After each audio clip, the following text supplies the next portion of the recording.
Jeremiah 29:11 reads, "For I know the plans I have for you, declares the Lord. Plans to prosper you, not to harm you. Plans to give you hope in the future." I feel like I'm living that plan out. I feel like the things that happen to us in life, they're not designed to stop us. They're designed to reposition us so we can come in contact with what God really has for us. And so everything that I do, man, I do it to honor God because I feel like God gave me a second chance at life. And so I feel like I'm doing what God put me on this earth to do. You see, my mother had me when she was 15 years old, right? Over on the east side of Atlanta, we came up in this neighborhood by the name of Kirkwood, drug dealer on every corner, gang members in the neighborhood, 2-bedroom home, 14 people, used to sleep on the floor. Got the opportunity to sleep in the bed one time out of the week. It was 6 of us in the bed, 3 at the foot, 3 at the head. And I came up with this dream pretty quick. I said, man, I want to go to the NFL because I had 8 uncles in that house, all 8 of which are still going in and out of prison. And so pretty quick, I said, man, I want to go to the NFL. And so I went to my big cousin Tamar one night. I said, man, listen, I want to go to the NFL. And so we got to work for this thing. So the thing we're going to do every night, we're going to be patient. We're going to engage in consistent action. Every night, we're going to race light pole to light pole with no shoes. So every night we would get out on the street, race light pole to light pole. One night, a coach came down the street. He signed me and my cousins up for organized sports, right? First time being in organized sports. We get in organized sports. The thing was, after practice, everybody would leave to go home. And I always had to sit on the bench and wait on my mother because she worked at Wendy's. And so when my mother would show up in the park, it would be about 10 o'clock, 10:30 at night. So I'm sitting there, and when my mother would pull up, she drove an old Buick Regal, hubcaps off the car, seats torn up, the car was all beat up. And she would pull up in the park 10:30 at night. I would jump off the bench. I would sprint over to my mother. I would say, Mom, if you don't mind, can you please sit back in your car and turn on your car lights? I have to do some extra drills. I have to go to the NFL. She would never have to work another day in your life.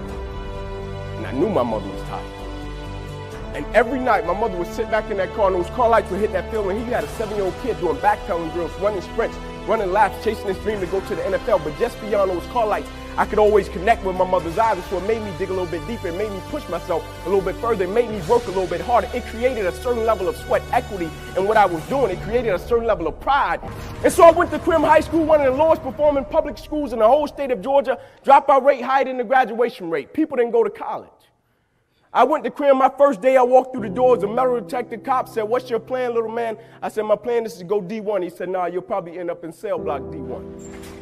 I said, "Nah, you got the wrong guy." He said, "Nah, you'll probably end up in cell block D1. I said, "Nah, you got the wrong guy." After my freshman year, my mother and father both came to me and they said, "Inky, we're transferring you from this place. You got a scholarship at Tucker High School." They said, "All you have to do is come and play your next 3 years. They guarantee you a scholarship to Georgia."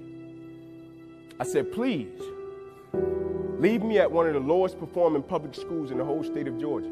I can get a scholarship from this place. Son, nobody goes to college from there. Please, let me stay here. I can make it from this place." They transferred me anyway. First football game, tore the ligaments in my ankle, out for the season, ended up in a wheelchair. Went back to my parents, "Will you please transfer me back to one of the lowest performing public schools in the whole state of Georgia?" My pastor said, "Inky, you really want to go there?" I said, "Please transfer me back there. I need to go back there." And so the summer going into my senior year, we got blessed with a new coach. He came to me. I was done with football. He said, "Man, please come and work out for me. Just do one workout for me." I said, "Okay, coach, I'll come out. I'll work out." I ran a 40-yard dash. I did some cone drills. He came up to me after the workout. He said, "Son, what college do you want to go to?" I said, "Man, I just want to go D1. He said, "No, you're not hearing me, son. What college do you want to go to?" I said, "Man, I just want to go D1. He said, "After the first couple of games, we'll put together a tape and we'll see what happens." After the first 2 games, I had 9 touchdowns. It was all she wrote from there. And I'll never forget the day the University of Tennessee came in and a coach took a chance on me. He sat down with me and he said, "Son, I want to offer you a full scholarship to the University of Tennessee." It was so crazy. I responded and I told him, "I'm coming."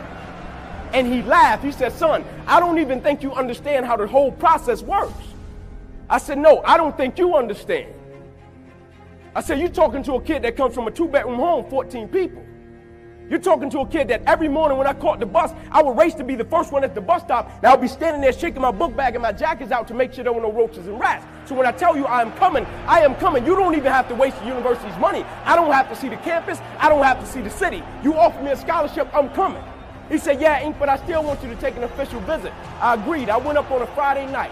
I'll never forget, they took me to Calhoun's on the River. It's a restaurant in Knoxville, Tennessee. We come out, we got a host, right? And so the job of a host, they're supposed to show you a great time on campus, take you to parties, make you fall in love with the place. And so I come out with my host, and he said, "Ink, there's a sorority party, there's a barbecue, and there's a basketball game. Which one would you like to go to?" I said, man, if you don't mind, can you take me to my hotel? We pull up to the hotel. I'm getting out of the car. He said, wait, are you sick? I said, no, I'm not sick. You see, what my host didn't understand, that night at the Marriott, that was my first time standing in bed by myself. Think I cared about a sorority party? Think I cared about a barbecue or a basketball game? But the next day when I saw that coach, I thanked him, and I still do this until this day when I see him. I said, thank you, not only for changing my life, but changing a whole generation's life that you don't even know you touch. So when I got back to Kirkwood, I went to everybody that told me I wouldn't make it. I went to that cop in that lunchroom and I said, I told you, you had the wrong guy. So now everybody's response was, Ink, why did you fight so hard to come back to Crim High School? You had a guaranteed scholarship across town at one of the top programs. Why did you fight to come back where the dropout rate was higher than the graduation rate, son? Why did you fight to come back to this place? And I said, you guys are missing a boat. And the thing that people didn't understand, the reason I had that decision and choice to make, it wasn't about Inky Johnson. Every night I slept on that floor with those roaches and rats. I had 3 little cousins that slept on that same floor as me. And you know what happened? When I went to college, you know what all 3 of them, I was the first one in my family to go to college. You know what all 3 of my little cousins did? Man, I don't have to sell dope. I don't have to join a gang. I don't have to end up in prison. I don't have to end up dead. All 3 of them got up off of the same floor, went to college and graduated, and now they serve in the Army. That is why I went back to Crim High School. Had nothing to do with me. If every decision and choice you make is just about you, at a certain point you're going to hit something that's a lot tougher than you, and it's going to make you quit because you don't have a driving force for why you do what you do. But when I got up to the University of Tennessee, it was simple. It was simple for me to give everything I had. My freshman year, I played special teams. My sophomore season, I broke the star lineup, had a really strong sophomore season. The summer heading into my junior year, I still remember the day where I was sitting in our film room, and I was watching film on the California Bears. My defensive backs coach, Larry Slade, came in the room. He said, Inky, I got some good news for you. I dropped the clicker. I said, what is it? He said, man, you're a projected top 30 draft pick, son. He said, all you have to do is play the next 10 football games. You're an automatic multimillionaire. I went out of the room. I called my mother and my grandmother on the 3-way. I said, after this season, there will be no more struggling. I said, we would never miss another meal. I said, we would never experience another Christmas where we had to stand on the side of the curb and just be grateful. And I hung it up. First football game, I went out, played great, got an interception, shut Cal down. Second game, we're playing against Air Force, got late in the game, 4th quarter, guy dropped back, he threw the ball to a receiver coming down my sideline. Me and the guy, we went head on. As soon as I hit the guy, I felt as if every breath in my body left. Body went completely limp, fell to the ground, I blacked out. Never happened to me before.